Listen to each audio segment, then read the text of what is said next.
ఆర్యవైశ్యులపై వివక్ష వేధింపులు ఆపాలన్నారు సజ్జల రామకృష్ణారెడ్డి. చిన్న మధ్య తరహా ఆర్యవైశ్య వ్యాపారులను టార్గెట్ చేస్తున్నారని, తనిఖీల పేరుతో భారీగా జరిమానాలు విధిస్తున్నారని ఆరోపించారు. లైసెన్సుల జారీలో జాప్యం చేస్తూ వ్యాపారుల్లో భయాందోళనలు సృష్టిస్తున్నారని చెప్పారు.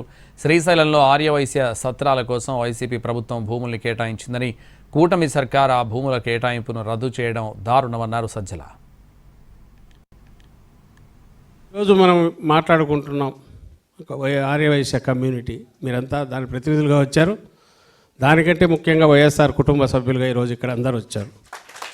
వైఎస్ఆర్ కాంగ్రెస్ పార్టీ నాయకులుగా, వైఎస్ఆర్ కాంగ్రెస్ పార్టీ క్రియాశీల కార్యకర్తలుగా, జగన్మోహన్ రెడ్డి గారి అడుగులో అడుగు వేస్తూ నడిచే ఆయన సహచరులుగా ఈరోజు అందరూ ఉన్నారు. సో మనకు ధీమా, మన పార్టీ, మనకు అండ, భరోసా, మన జెండా అండ్ జగన్మోహన్ రెడ్డి గారు. ఇది తాత్కాలికం, పాసింగ్ క్లౌడ్ అంటారు ఇంగ్లీష్లో. పోతుంటుంది, వస్తుంటూ పోతుంటాయి. రోజులు వస్తాయి, మంచి రోజులు. మంచి రోజులు ఎలాంటి మంచి రోజులు అంటే, ప్రజలందరికీ గతంలో 1924 మధ్య ఇచ్చిన రామరాజ్యం లాంటి ఆ మంచి రోజులు వస్తాయి. అన్ని వర్గాల ప్రజలకు మంచి జరిగే రోజులు వస్తాయి. దాంతోపాటు ఆ మంచి అందించే మీ అందరికీ కూడా మంచి జరిగే రోజులు వస్తాయి అనేది ఆయన అందరికీ చెప్తున్నాడు. ఇప్పుడు మళ్ళీ రిపీటెడ్గా చెప్తున్నాం. పోతే ఈరోజు అజెండా ఏంటి మీ అందరికీ తెలుసు. ఇప్పుడు మనం ఇక్కడ అందరం కలిసిన వాళ్ళం ఆర్యవైశ్యులు. సమాజంలో అత్యంత శాంతియుత వాతావరణము, ప్రశాంతత, ఘర్షణలు లేని వాతావరణం కోరుకునే అత్యంత సున్నితమైన కులం ఏదన్నా ఉందంటే ఆర్యవైశ్యుల కులం అవుతుంది. ఎందుకంటే అందరూ బాగుండాలి, పచ్చగా ఉండాలి, సుభిక్షంగా ఉండాలి. ఆర్యవైశ్యులు కానీ, తమ కాలమై తమ నిలబడేవాళ్ళు కానీ, దానికి అవసరమైన పరిస్థితులు సొసైటీలో ఉంటే సరిపోతుంది. కానీ ప్రభుత్వం అనేది ఎందుకు ఉండాలి? ఆ ప్రశాంత వాతావరణం ఉంచాలి, పనిచేయాలి. ఇప్పుడు అది ఉందా? 2 సంవత్సరాల క్రితం ఏ రోజు అయితే ఈ ప్రభుత్వం వచ్చిందో ఆ రోజు నుంచి దాని అడ్రస్ లేదు. ఎక్కడ లేనిది ఏదంటే ప్రశాంత వాతావరణం, ఉన్నది ఏదంటే అరాచకం. ఈ అరాచకం అనేది ఎక్కడి వరకు పోయిందంటే, దానికి దాంట్లో ఇదైతే వాళ్ళను చూసుకుంటున్నారు, కాని వాళ్ళందరినీ వేధిస్తున్నారు, వైఎస్ఆర్సీపీ ముద్ర వేస్తున్నారు. దీన్ని క్వశ్చన్ చేసే గొంతు ఏదైనా ఉందంటే ఒక్క వైఎస్ఆర్ కాంగ్రెస్ పార్టీ. వాళ్ళమేమో ఉన్న పార్టీలన్నీ ఏకమై ఒకటేనాయి.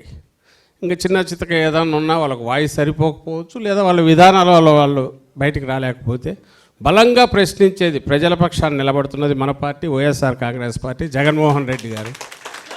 సో మొత్తం బాధ్యత అంతా మన మీదే వస్తుంది. అన్ని కమిటీల్లో కలిపి, ఇంక్లూడింగ్ గ్రామ, వార్డు, మనం ఆ లెవెల్లో స్థాయిలో పెట్టిన కమిటీలతో సహా 10,000 మంది ఆర్యవైశ్యులు నాయకత్వాల్లో ఉన్నారు మన పార్టీలో. 2000 మహిళలు ఉన్నారు ఈ 10,000 మందిలో. మహిళలు కూడా చొరవగా ఇప్పుడు పార్టీలో వచ్చారు, వివిధ బాధ్యతల్లో పనిచేస్తున్నారు. మహిళా విభాగంలో ఉన్నారు, మిగిలిన వాటిలో ఉన్నారు. మనకు సహజంగా ఉండేవాడు లక్షలాది మంది జగనన్నకు అండగా నిలబడేవాళ్ళు, వైఎస్ఆర్ కాంగ్రెస్ పార్టీ పక్షాన్ని నిలబడేవాళ్ళు, అంటే ప్రజల పక్షాన్ని నిలబడేవాళ్ళు. ఆ గొంతులన్నీ ఒక రకంగా ఛానలైజ్, ఇదిగో ఇది వాస్తవం, ఇంతకుముందు సీను చెప్పినట్టు ఇది వాస్తవం, ఇదిగో ఇది అబద్ధం అని ఎప్పటికప్పుడు తీసుకుపోగలిగిన నెట్వర్క్ ఫామ్ కావాలి. డైలీ మన కమ్యూనికేషన్ అందరికీ స్ట్రైట్గా వెళ్ళిపోవాలి. నిఖార్సైన నిజమేదో అది తెలియాలి. ఎప్పుడూ లేనంతగా తక్కువ కాలంలోనే జగన్మోహన్ రెడ్డి గారు ఎంత చేశారు.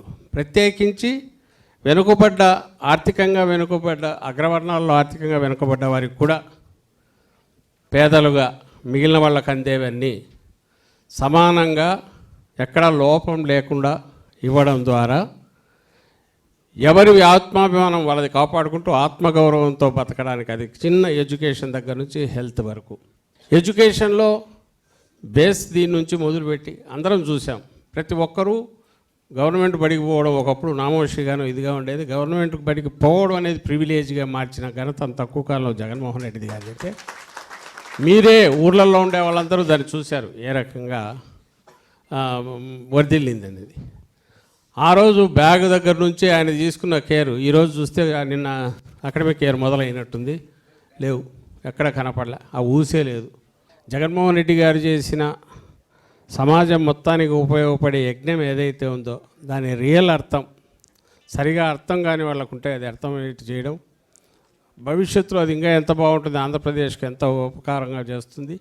ఎవరైతే రెస్పాన్సిబుల్ సిటిజన్స్గా ఉండే వాళ్ళకు కోరుకోవాల్సింది జగన్మోహన్ రెడ్డి గారు లాంటి పాలనను, రాజశేఖర రెడ్డి గారు లాంటి పాలనను కడతాయి. ఎందుకంటే అక్కడ బ్యాలెన్స్ అవుతాయి అన్నీ. చట్టం ఉండేది ఇవన్నీ తొక్కడానికి కాదు, ఇంకో దానికి కాదు. ఇది నిజమైన అర్థంలో జగన్మోహన్ రెడ్డి గారు చూపారు.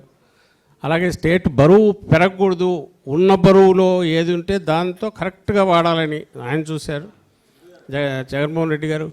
వేరే చంద్రబాబు నాయుడు ఈరోజు అమరావతి పేరుతో ఇక్కడ చేస్తున్నది చూస్తే మొత్తం